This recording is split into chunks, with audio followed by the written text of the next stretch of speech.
Et c'est dans le nom puissant de Jésus. Nous avons ainsi prié. Ce matin, avant de continuer la prière, avant de poursuivre la prière, permettez-moi de commencer cette série d'enseignements avec vous. Amen. Je vous ai dit hier que nous allons commencer une série d'enseignements sur le combat spirituel. Le combat spirituel. Nous devons comprendre ce qu'on appelle le combat spirituel. Pourquoi nous menons des combats spirituels? Comment nous pouvons mener des combats spirituels? Alléluia. C'est important d'avoir ces révélations. Et quand tu pries, parce que tu as la révélation, parce que tu as enseigné, ta prière va produire le résultat. Alléluia. Et ce matin, j'ai la ferme assurance que quelqu'un sera rempli d'une nouvelle dimension de connaissance dans le nom puissant de Jésus. Alléluia. Écoutez-moi très bien, chers frères et sœurs. La vérité sur l'existence du combat spirituel que chacun de nous doit mener ne doit pas être ignorée, mais comprise. Alléluia. La vérité sur le combat spirituel que chacun de nous doit mener ne doit pas être ignorée, mais comprise. Est-ce que quelqu'un me reçoit ce matin? Nous ne voulons pas mystifier le sujet, non. Nous voulons le comprendre. Car la vérité est qu'aucun de nous n'échappe et ne peut échapper à cette réalité.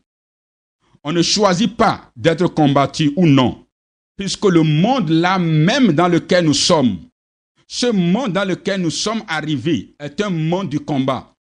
Et même si tu choisis de ne pas combattre, eh bien, le combat viendra à toi. Alléluia. Et personne ne peut survivre dans ce monde sans être un combattant. Et personne ne peut accomplir sa destinée en restant les bras croisés, puisqu'il y a des combats à mener dans ce monde. Alléluia. Il y a des forces d'opposition qu'il faut affronter pour rentrer dans ta destinée. Et tu dois en être conscient. Il y a beaucoup de personnes qui sont ignorantes des réalités spirituelles. Et ce n'est pas parce que tu es ignorant que tu ne seras pas touché par les conséquences. Et donc, le mieux, c'est de comprendre ce qui se passe autour de moi. Ce que je suis en train de vivre, cela vient d'où?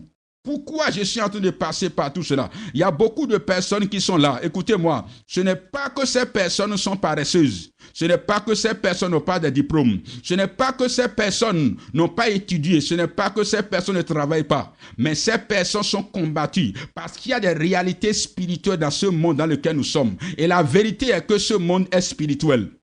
Alléluia. Le monde dans lequel nous sommes, ce monde est spirituel. Et rapidement, tu comprends cela. Plus rapidement, tu vas commencer par voir les choses. Tu vas commencer par regarder les choses autrement. Il y a des forces d'opposition dans ce monde. Et nous devons affronter ces forces d'opposition pour rentrer dans notre destinée. Il y a beaucoup de personnes qui ont fait l'effort de créer des entreprises. Et ces entreprises ne marchent pas parce qu'il y a des forces invisibles qui sont en train de combattre ces entreprises. Et c'est pour cela que nous devons avoir la connaissance sur ce qu'on appelle le combat spirituel. Dans Colossiens chapitre 4, le verset 12.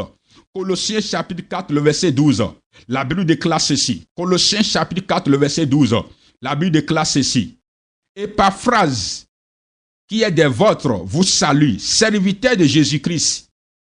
Il ne cesse de combattre pour vous dans ses prières, afin que, parfait et pleinement persuadé, vous persistiez dans une entière soumission à la volonté de Dieu. Alléluia. Ce verset montre que Épaphrase mène des combats sans cesse pour les Colossiens dans la prière. Et c'est cela qui prouve que la Bible elle-même reconnaît l'existence des combats que nous sommes censés mener. Alléluia. Lisons le même verset dans la version Bible du Semeur. Le même verset, Colossiens chapitre 4, le verset 12. Mais dans la version Bible du Semeur, écoutez ce que dit la Bible. Épaphrase, qui est aussi loin des vôtres, et un serviteur de Jésus-Christ, vous envoie également ces salutations. La Bible déclare, il combat sans cesse pour vous dans ses prières, pour que vous teniez bon, comme des adultes dans la foi, prêts à accomplir pleinement la volonté de Dieu. Alléluia. La Bible dit que Épaphrase combat sans cesse pour les Colossiens dans ses prières, pour qu'ils puissent tenir bon, comme des adultes dans la foi, prêt à accomplir pleinement la volonté de Dieu. Cela voudrait dire que même pour tenir bon dans la foi, afin d'accomplir pleinement la volonté de Dieu, nous devons mener des combats spirituels par la prière. Alléluia. Nous devons mener des combats spirituels par la prière. Nous devons mener des combats personnels. Nous devons mener des combats pour l'Église dans la prière.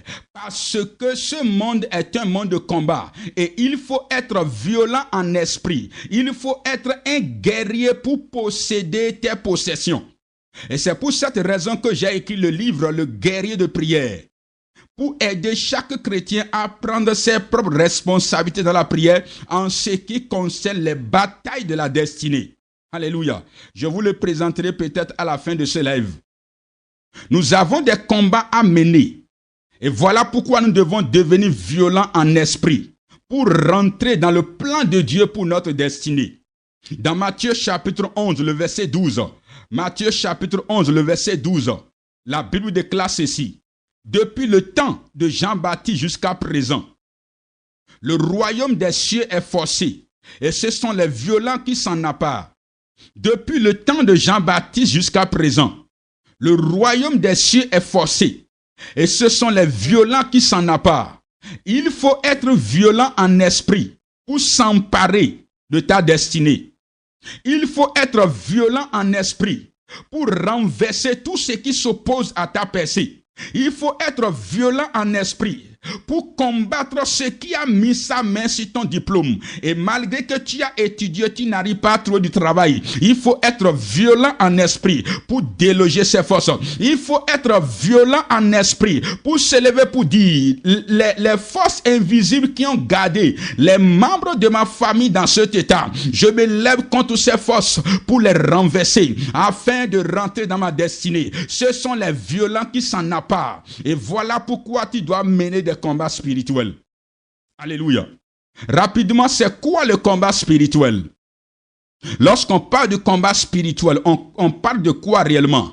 Le combat spirituel est une lutte invisible menée par le chrétien contre les forces du mal et les influences du royaume des ténèbres. Je le répète, le combat spirituel est une lutte invisible menée par le chrétien contre les forces du mal et les influences du royaume des ténèbres. Alléluia. Il y a des forces du mal, des esprits qui ont pour rôle de faire le mal et qui cherchent aussi à pousser l'homme dans le mal. Il y a beaucoup de personnes qui vivent certaines vies et vous-même, si vous les regardez, vous n'avez pas besoin d'être spirituel avant de comprendre qu'il y a une influence démoniaque sur sa vie. Est-ce que quelqu'un m'entend ce matin? Il y a des forces du mal, des esprits qui ont pour rôle de faire le mal et qui cherchent aussi à pousser l'homme dans le mal. Et c'est contre ces gens de force, c'est contre ces gens d'esprit que nous sommes censés mener des combats. Alléluia. Il y a des influences qu'exerce le royaume des ténèbres sur l'être humain, sur la santé des gens, sur les mariages, sur les destinées. Et c'est contre ces forces démoniaques, c'est contre les forces démoniaques derrière ces influences que nous devons combattre. Alléluia. Il y a beaucoup de personnes qui n'arrivent pas à dormir la nuit à cause des influences démoniaques. Je me rappelle d'une histoire, l'histoire d'une femme dans mon village. Amen. Elle nous a raconté que la nuit, à partir de 22 heures, elle n'arrive plus à dormir. À 22 heures, lorsqu'elle ferme les yeux, elle commence par voir le porc à Glouza. Chez nous, enfants, on dit à Glouza. Le porc en train de la pourchasser dans son rêve. Dans son rêve. Et le porc arrive à la pourchasser jusqu'à mordre cette femme. Dans le rêve, elle est devenue malheureuse, elle est devenue malade et on n'arrive pas à détecter la maladie dont elle souffre. Dans la journée, elle peut dormir, mais dans la nuit, à partir de 22 heures, elle ne peut plus fermer les yeux. L'homme ne doit pas vivre dans une forme d'affliction, dans une forme d'oppression comme ça. Alléluia. Et nous avons prié pour elle et Dieu s'est manifesté, elle a été libérée. Il y a beaucoup de personnes qui vivent des cauchemars chaque nuit à cause des influences démoniaques. Et si tu te trouves dans ces genres de circonstances, tu dois t'élever pour combattre. Tu dois te lever pour prier. Que personne ne te trompe. Lorsque nous dormons la nuit, chacun sait ce qu'il voit.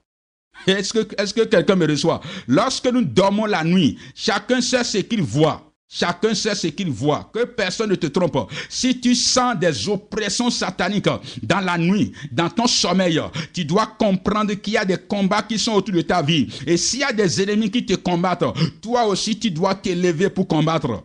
Alléluia. 1 Pierre chapitre 5, le verset 8. 1 Pierre chapitre 5, le verset 8. 1 Pierre chapitre 5, le verset 8. La Bible déclare ceci. Soyez sobres, veillez. Votre adversaire, le diable, rôde comme un lion, rougissant, cherchant qui il dévorera. Alléluia. Il y a un ennemi qu'on appelle le diable. La Bible dit, il faut que nous soyons sobres. Il faut que nous soyons en éveil. Parce qu'il y a un ennemi qui s'appelle le diable. Et cet ennemi est en train de rôder autour des gens. Il est en train de rugir comme un lion. Et il cherche qui va dévorer. Mais au nom de Jésus-Christ, il ne te dévorera pas. Il y a des sorciers, des sorcières qui sont en train de rôder et qui cherchent qui dévorer. Mais toi, tu ne seras pas dévoré. Au nom puissant de Jésus de Nazareth. Et si toi, tu vis dans ce monde croyant que tout est comme ça là, non. Tu seras étonné de voir certaines choses dans ta vie. Et c'est pour cela que nous devons être avertis. 2 Corinthiens chapitre 4, le verset 4. 2 Corinthiens chapitre 4, le verset 4. La Bible déclare ceci. Le Dieu de ce siècle a aveuglé l'intelligence des incrédules afin qu'ils ne voient pas briller la lumière de l'évangile de la gloire de Christ. Ça veut dire qu'il y a quelqu'un qu'on appelle le Dieu de ce siècle qui exerce une influence sur les hommes et qui a la capacité d'aveugler l'intelligence des gens. Et c'est ça qui fait que vous allez voir certaines personnes font certaines choses. Et vous vous demandez, est-ce que lui, il a encore l'intelligence? Est-ce qu'il est fou? Amen. Est-ce qu'il est fou? Est-ce qu'il est fou? Parce qu'il y a un Dieu de ce siècle qui exerce, qui a la capacité d'aveugler l'intelligence des gens et les pousse à faire de n'importe quoi. Et c'est pour cela que toi, tu dois apprendre à élever la voix et à prier. C'est pour cela que toi, tu dois apprendre à te lever et à combattre. Est-ce que quelqu'un m'entend ce matin? Colossiens chapitre 1, le verset 13. Colossiens chapitre 1, le verset 13. La Bible déclare, il nous a délivrés de la puissance des ténèbres et nous a transportés dans le royaume de son Fils bien-aimé.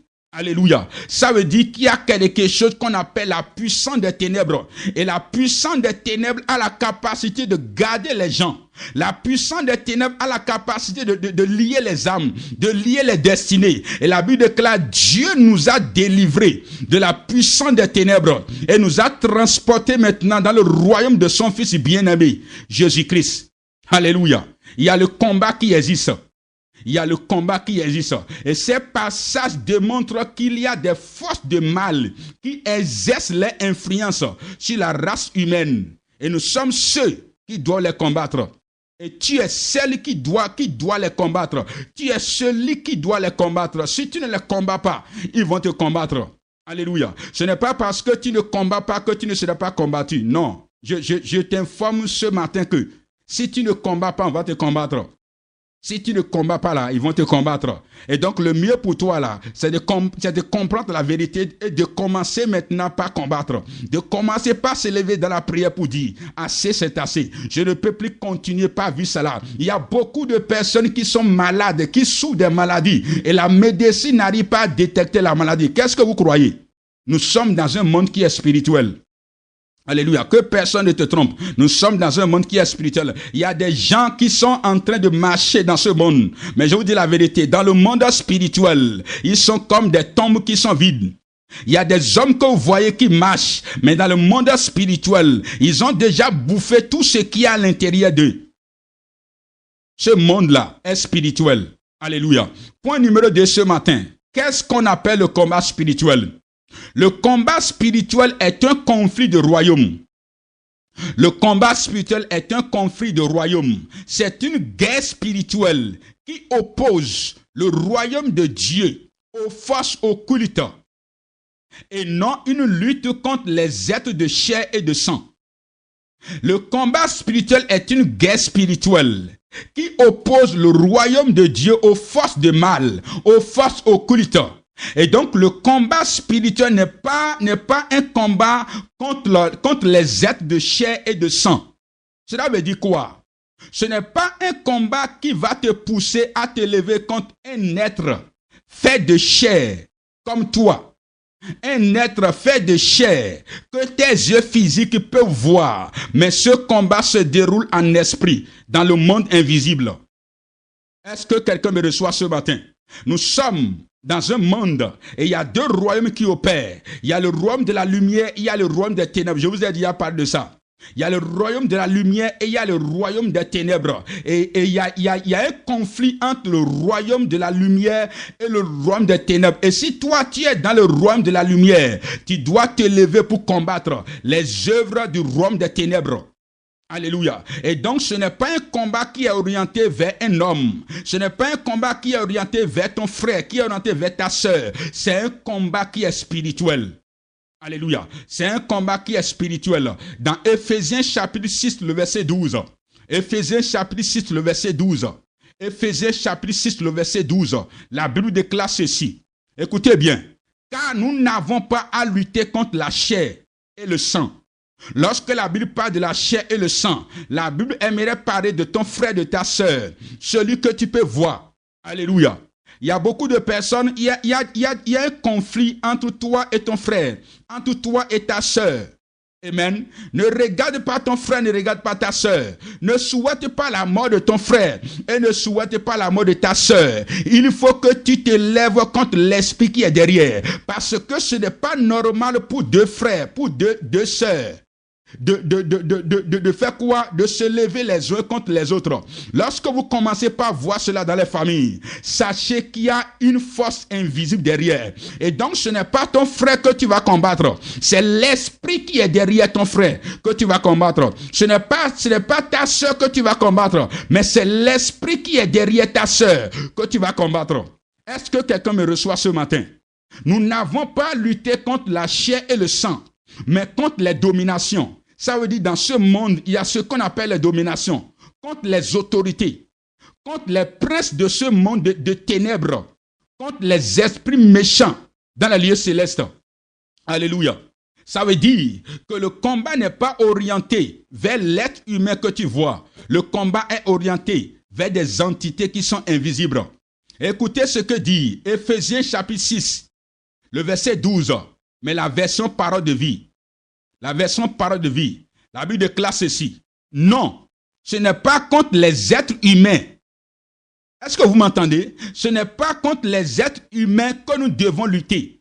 Ça veut dire que ce n'est pas contre ton frère que tu vois. Ce n'est pas contre ta soeur que tu vois que tu dois lutter. Non. La Bible déclare, mais c'est contre les forces, c'est contre les forces très puissantes. Ça veut dire qu'il y a des forces qui sont très puissantes. Et qui ont autorité et pouvoir. Est-ce que quelqu'un me reçoit? Donc, il y a des forces qui sont très puissantes. Et ces forces ont autorité et pouvoir. Ces forces sont très puissantes et ces forces ont autorité et pouvoir. La Bible déclare, nous devons lutter contre les puissances qui dirigent le monde de la nuit. Nous devons lutter contre les puissances qui dirige le monde de la nuit. Ça veut dire qu'il y a ce qu'on appelle le monde de la nuit. Et il y a des puissances qui dirigent ce monde. Et c'est pour cela qu'on demande aux gens de prier dans la nuit. Parce que la nuit est le moment d'opération des esprits.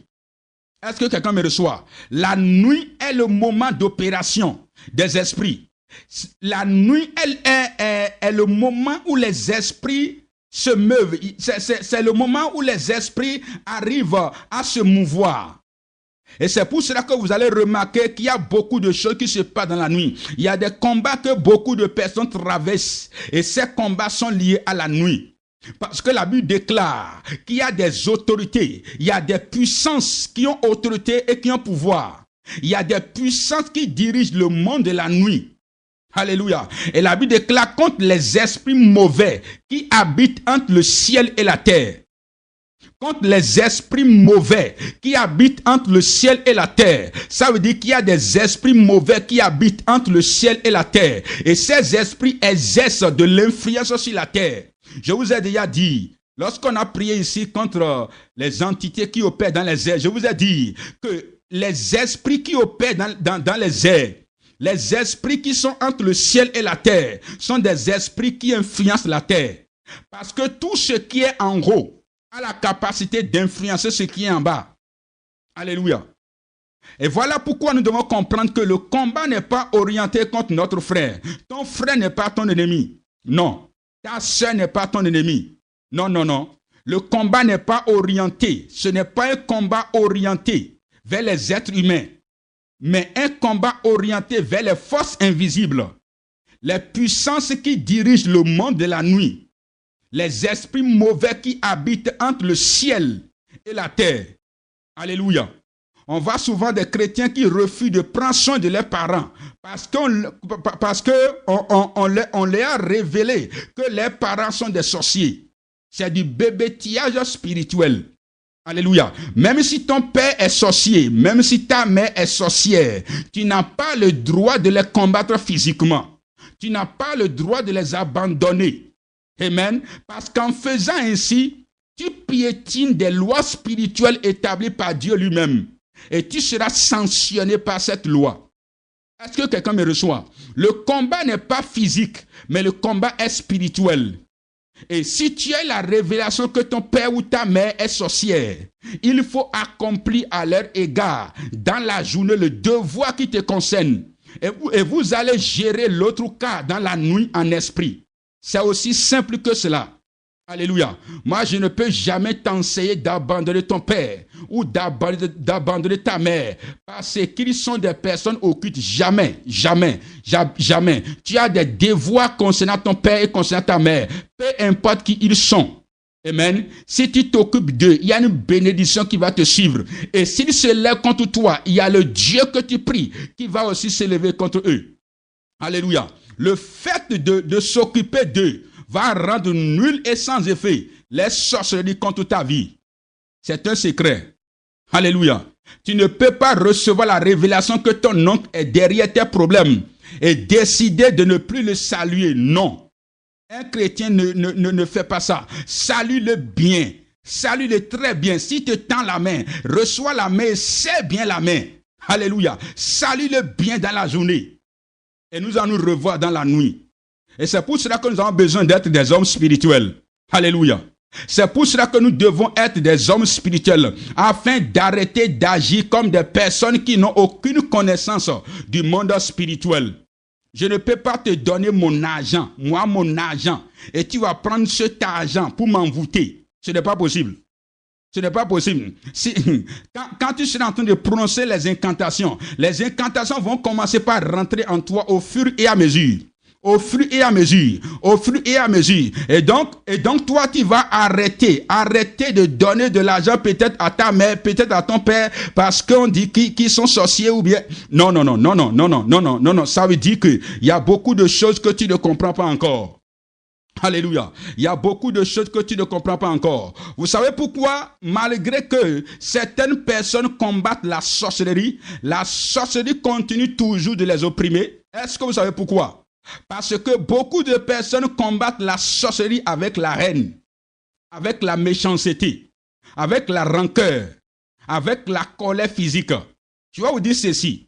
Le moteur de la sorcellerie est alimenté par la méchanceté. Alléluia. Le moteur de la sorcellerie est alimenté par la méchanceté. Voilà pourquoi vous ne devez jamais combattre les œuvres de la sorcellerie par la méchanceté, sinon vous n'aurez jamais la victoire.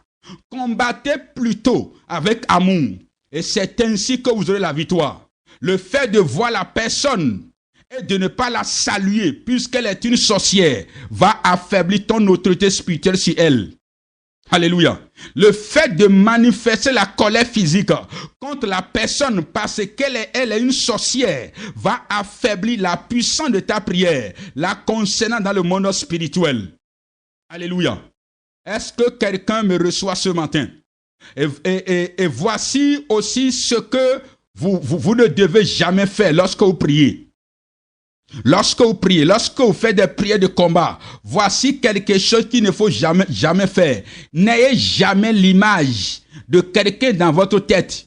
Tout comme si vous adressez la prière à cette personne. Tout comme si vous priez contre cette personne. Sinon, votre combat spirituel ne produira jamais de résultat. Alléluia. Ne soyez jamais en train de prier et dans votre tête, vous voulez la mort de votre frère, vous voulez la mort de votre soeur, vous voulez la mort de quelqu'un et c'est l'image dans votre tête. Votre prière ne va jamais produire de résultat. Alléluia. Il y a des gens ici, depuis que vous êtes en train de prier pour la mort de cette sorcière, vous ne remarquez pas qu'elle grossit de plus en plus? Amen.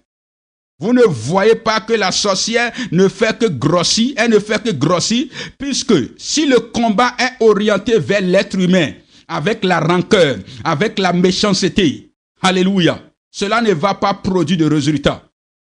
Amen. Nous devons orienter le combat vers l'esprit qui anime la personne. Vers l'esprit qui anime la personne. Est-ce que je parle à quelqu'un ce matin? Nous ne luttons pas contre l'être humain, mais contre les esprits qui sont derrière, les actions des êtres humains. Et c'est là que le combat porte son fruit.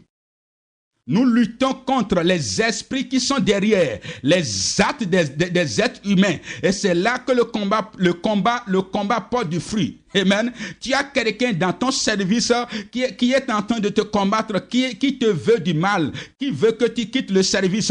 Ne prie pas pour que cette personne meure. Ne prie pas pour que cette personne soit renvoyée. Non, vous êtes en train d'utiliser la même âme. Et nous n'utilisons pas les âmes des ténèbres pour combattre dans la lumière. Ça ne va pas produire. Au contraire, prie pour qu'on puisse accorder la promotion à cette personne. Amen. Prie pour que Dieu change son cœur. Prie pour que Dieu le rencontre. Il faut que tu renvoies le combat à l'Éternel. Et c'est comme ça que Dieu va te donner la victoire. Alléluia. Je vais vous raconter cette histoire. Ce n'est pas dans mes habitudes, mais j'aimerais vous raconter ça. Il y a de cela quelques années, lorsque je voulais faire l'enterrement de ma mère, j'ai été confronté à un combat vraiment terrible au village, puisque j'avais pris la décision qu'elle ne serait pas enterrée de la façon dont les enterrements se font d'habitude au village, mais elle serait enterrée comme on enterre les gens dans notre royaume, dans le royaume de la lumière, puisqu'elle a servi le Seigneur toute sa vie. Alléluia. Et c'est cette décision qui a soulevé le combat.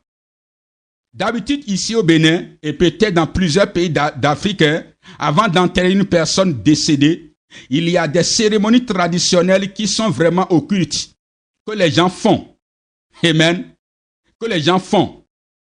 Il y a beaucoup de cérémonies que les gens font. Et ces cérémonies ont plusieurs significations spirituelles. Et donc, j'ai pris la décision que ces cérémonies ne seront pas faites pour moi, ma mère. Et le conflit a commencé. La vérité est que personne n'a jamais fait cela dans le village depuis que ce village a existé. Alléluia. Je suis un homme averti et j'ai quelques connaissances du monde des esprits. Et j'ai la présence de Dieu avec moi. Alors j'étais ferme sur ma décision. Je vous épargne certains détails. Et maintenant, celui qui devait valider ma décision pour que les chrétiens puissent enterrer ma mère est le chef de sa famille. C'est celui qui a la décision dans sa famille. Et je suis allé voir le vieux pour la première fois. Et il était absent. Une deuxième fois, je l'ai vu. Mais il était vraiment ivre. Et la troisième fois, il était sorti de la maison avant que je ne vienne. Alors je suis revenu en ville. Et la nuit, j'ai validé moi-même ma décision par la prière. Et le lendemain, très tôt, il est venu lui-même voir mon père pour lui dire qu'il faut que sa femme soit enterrée, comme son fils l'a dit. Alléluia. Et il a ajouté que lui, il n'a plus sa bouche dedans. Il n'a plus sa bouche dans cette affaire. Et c'est ainsi que nous avons fait l'enterrement. Amen. Nous avons fait l'enterrement d'une manière qu'ils n'ont jamais vue auparavant dans le village. Alléluia. En fait, c'est pour la première fois qu'ils ont vu un enterrement de cette façon. Amen. Ils ont tout dit que les ancêtres vont se lever contre moi, que l'enterrement ne serait pas facile. Et pour conclure, nous avions très bien fait l'enterrement. Les ancêtres se sont calmés dans les tombes. Et l'homme est toujours là, pour la gloire de Dieu, en train de prêcher Jésus ce matin. Alléluia. Et j'aimerais dire à quelqu'un ce matin, il faut que tu comprennes que le combat est spirituel. J'aurais pu manifester la chair contre eux, mais j'ai compris depuis longtemps que c'est le spirituel qui contrôle le physique. Lorsque tu parles à quelqu'un, la personne ne veut pas écouter. Amen. Rentre dans la prière et commence par prier. Rentre dans la prière et commence par prier. Alléluia. C'est le spirituel qui contrôle le physique. Amen. Et cela m'envoie à vous ajouter ce dernier point ce matin. Le combat spirituel est le combat des esprits. Le combat spirituel est le combat entre les esprits. Écoutez-moi ce matin. J'ai l'habitude de le dire et je vais continuer par le dire. J'ai l'habitude de le dire et je vais continuer par le dire. Il ne faut pas être charnel et vouloir mener le combat contre les esprits. Alléluia. Et c'est cela qui fait que malgré la prière de plusieurs personnes, rien ne se produit. Ou elles finissent par recevoir des attaques spirituelles. Alléluia. Il faut être soi-même esprit. Il faut être soi-même spirituel pour combattre les esprits. Amen. Et c'est pour cela qu'on nous enseigne à veiller sur notre vie spirituelle, à prendre soin de notre vie spirituelle. Alléluia. Et ce n'est pas parce que tu pries beaucoup qui veut dire que tu es spirituel. D'ailleurs, la prière contribue à ta vie spirituelle, mais la prière n'est pas ta vie spirituelle. Alléluia. La vie spirituelle est la vie que nous menons au milieu des esprits. Est-ce que quelqu'un me reçoit? La vie spirituelle est la vie que nous avons au milieu des esprits. Amen. Et l'homme qui peut mener des combats spirituels doit être un homme qui a pris conscience de sa nature spirituelle et qui sait comment vivre au milieu des esprits. Dans 1 Corinthiens chapitre 2, le verset 13 à 15. 1 Corinthiens chapitre 2, le verset 13 à 15. La Bible déclare ceci. Et nous en parlons, non avec des discours qu'enseigne la sagesse humaine, mais avec ceux qu'enseigne l'esprit, employant un langage spirituel pour les choses spirituelles. Ça veut dire qu'il y a ce qu'on appelle le langage spirituel qu'on emploie pour les choses spirituelles. Le verset 14, la Bible déclare ceci. Mais l'homme animal ne reçoit pas les choses de l'Esprit de Dieu, car elles sont une folie pour lui. Et il ne peut les connaître parce que c'est spirituellement qu'on en juge. Alléluia. Le verset 15. L'homme spirituel, au contraire, juge de tout. Et il n'est lui-même jugé par personne. Alléluia. Il y a ce qu'on appelle l'homme animal, qui veut dire aussi l'homme charnel. Et la version King James appelle cela l'homme naturel. L'homme naturel. L'homme naturel. L'homme naturel. Et tu ne peux pas être un homme charnel, un homme naturel et vouloir mener le combat contre les esprits. Alléluia. Et c'est pour cette raison que l'homme a besoin de Jésus-Christ. Alléluia. C'est pour cela que l'homme a besoin de Jésus-Christ. L'homme que nous sommes, nous avons été créés à l'image et la ressemblance de Dieu. Cela voudrait dire que l'homme est créé étant un esprit. Voilà pourquoi il y a une différence entre l'homme créé et l'homme formé. J'irai en profondeur lorsqu'on sera au niveau de l'âme. Et vous allez comprendre. Quelqu'un me reçoit ce matin? Nous sommes des esprits. Et nous sommes censés vivre comme des esprits dans une enveloppe qu'on appelle le corps. Mais le péché d'Adam dans le jardin d'Éden a activé en nous une nature qu'on appelle la chair. Amen. Et c'est la chair qui combat la nature esprit de l'homme et le maintient dans le naturel. Et quand tu reçois Jésus dans ta vie, tu reçois en toi une force qui te capacite à te lever contre cette nature du péché qu'on appelle la chair, afin de la dompter, afin de la crucifier. Alléluia. Et c'est pour cela que nous avons besoin de Jésus. Tu ne peux pas mener le combat spirituel si tu n'as pas donné ta vie à Jésus-Christ. Alléluia.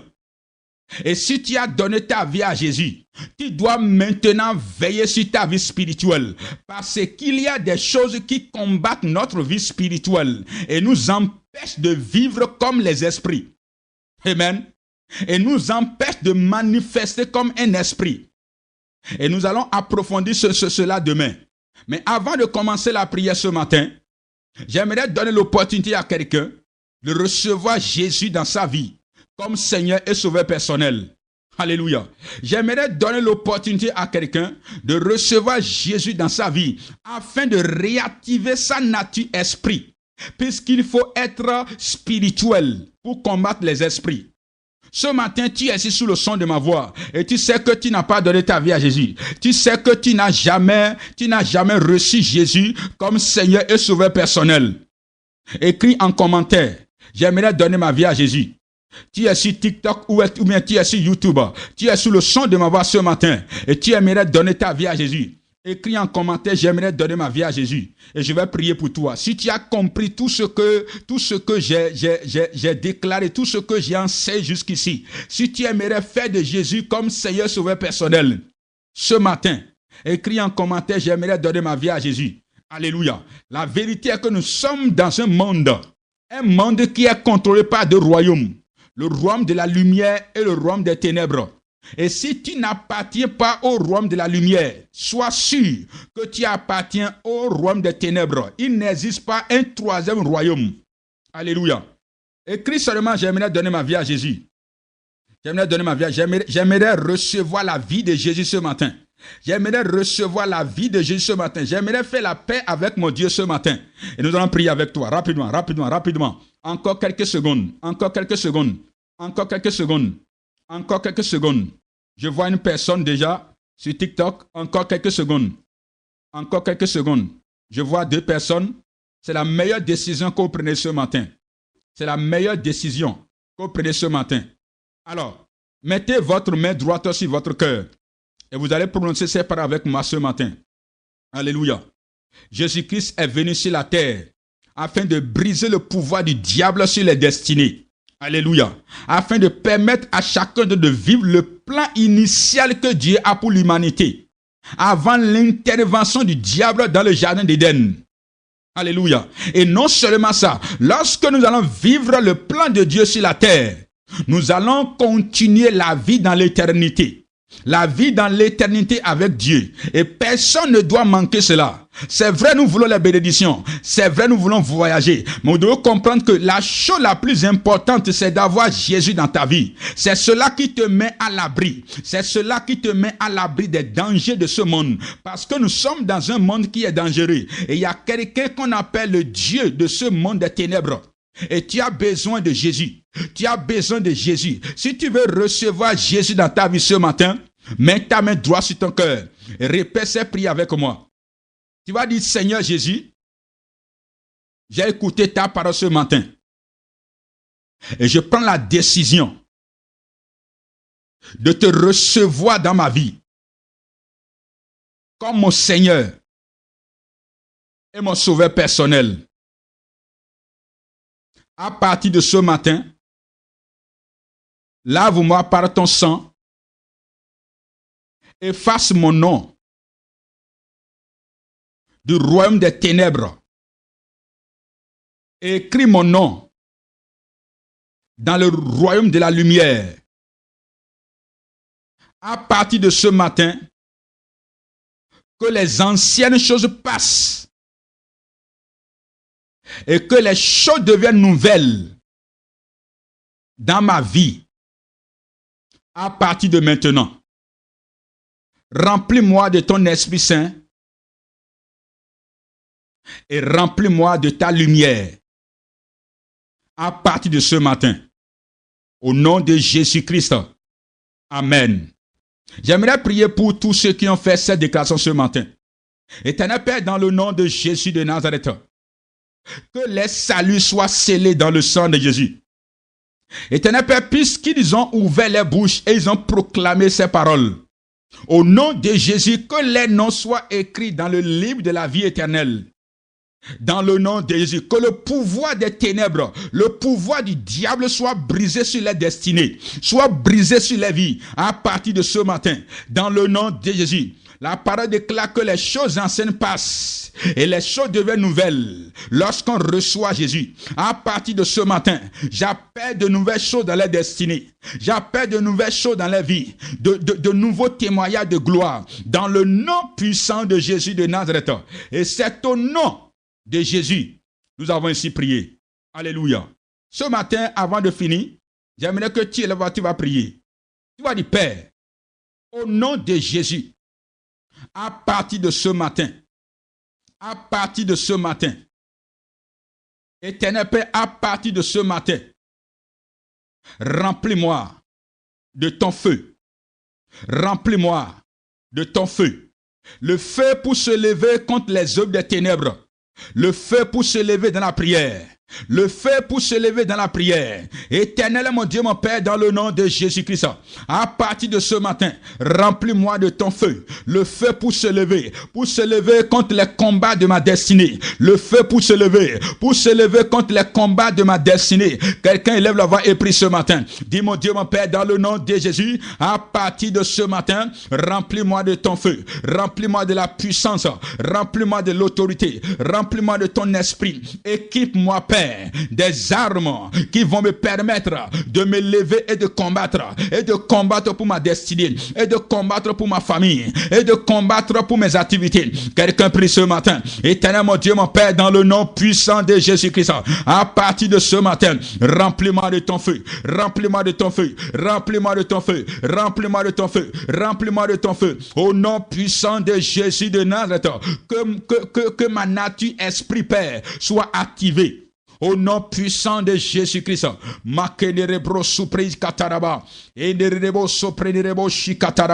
Et c'est dans le nom suprême et glorieux de Jésus-Christ de Nazareth. Nous avons ainsi prié. Que le Seigneur bénisse chacun de vous et que sa paix vous soit multipliée